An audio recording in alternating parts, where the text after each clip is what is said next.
In a world obsessed with numbers, where the promise of millions can unravel even the toughest minds, there are rare moments that stop us in our tracks. Imagine sitting across the table from a group of executives, their eyes alight with dollar signs, and hearing them offer you $55 million, dollars, more money than most people will ever see in their lifetimes, for your brand, your name, your very identity. What would you do? Would you take the money and run, or would you risk everything to stand by your principles? This is a decision Andrew Tate faced. His answer didn't just shock the room, it reverberated around the world.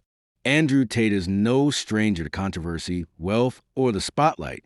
A former world kickboxing champion, entrepreneur, and social media titan, Tate has built a brand synonymous with unapologetic masculinity, self discipline, and what many call the hustler's mindset. His following is vast and fiercely loyal, and his detractors are just as passionate. But when a consortium of investors came knocking with a $55 million offer for his brand, they weren't just buying a business. They were bidding on a lifestyle and identity, and the millions who looked to Tate for guidance, inspiration, and, for some, provocation. The negotiations were intense. According to sources close to the deal, the investors were prepared to let Tate keep a percentage stake, provided he stepped back from daily operations and allowed them to refine the brand for a wider, perhaps more sanitized audience.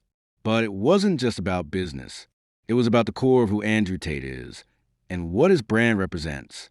For most people, $55 million dollars is an unimaginable sum.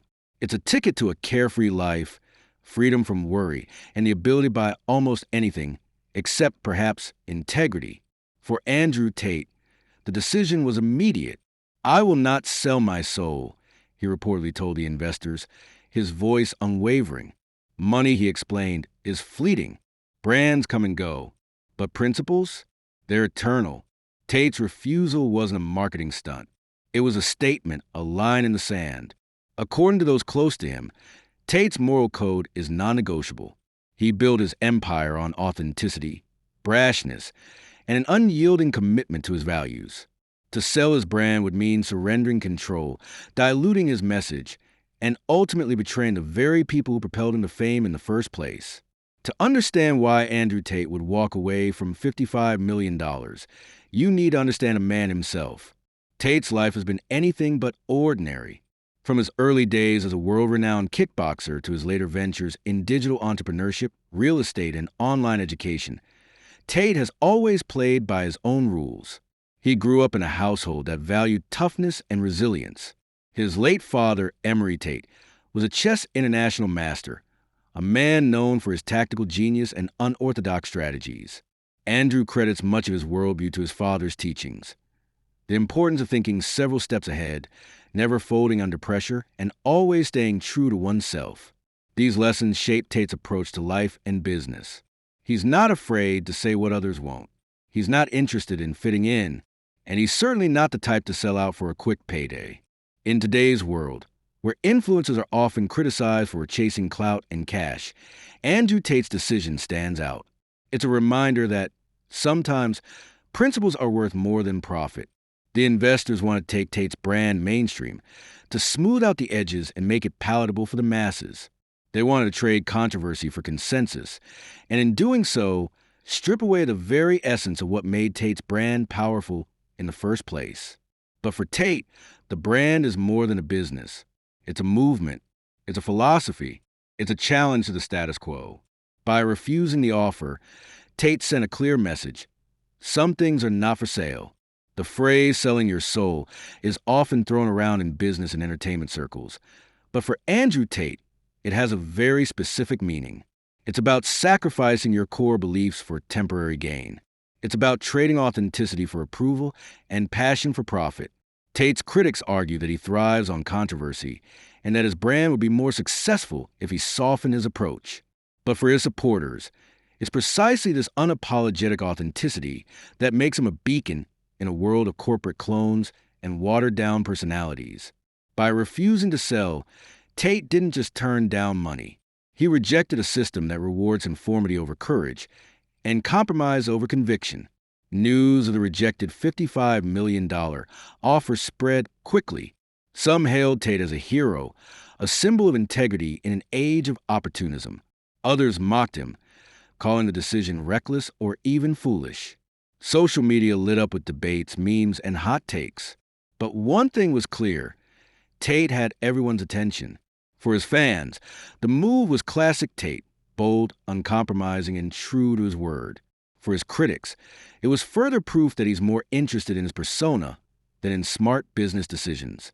But regardless of which side you're on, the story sparked a larger conversation about values, money, and what it means to truly own your brand.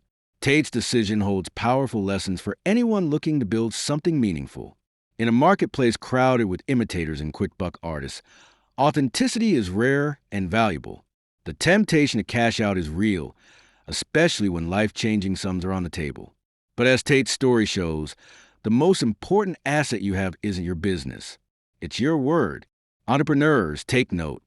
If you build your brand on principles, don't be surprised when others try to buy them from you.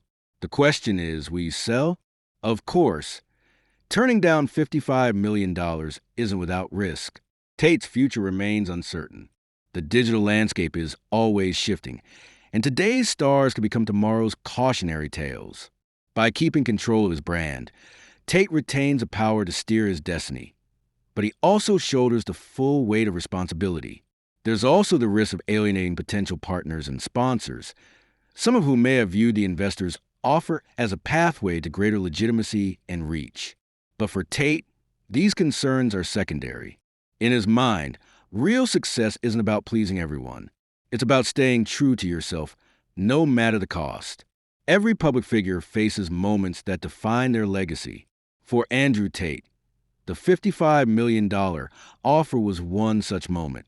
It tested his resolve, his priorities, and his commitment to his audience. By refusing, he didn't just protect his brand. He reinforced it. He reminded his followers that in a world where everything has a price, some things are priceless.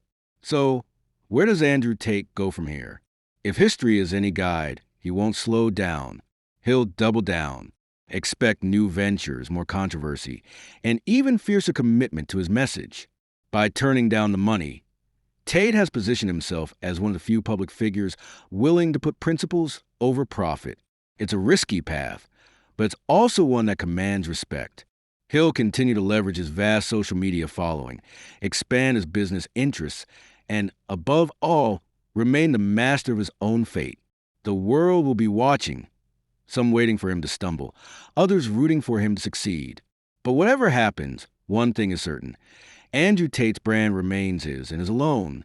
In the end, the story of Andrew Tate turning down $55 million isn't just about one man or one brand. It's about the choices we all face every day. It's about the moments when we're asked to compromise, to take the easy way out, to trade what we believe for what we want. Sometimes it's a job offer that doesn't align with your values. Sometimes it's a relationship that asks you to be someone you're not. And sometimes it's a $55 million check with your name on it. Tate's decision challenges us to ask, what are our principles worth? Would we stand firm or would we fold? It's easy to say we'd do the right thing, but until the offer is on the table, none of us really know. As the dust settles, Andrew Tate's choice will be remembered not just for the money he left on the table, but for the message he sent to the world. In an era when selling out is often seen as the ultimate goal, he chose a different path. He chose authenticity. He chose integrity. He chose to keep his soul. And that, perhaps, is worth more than $55 million.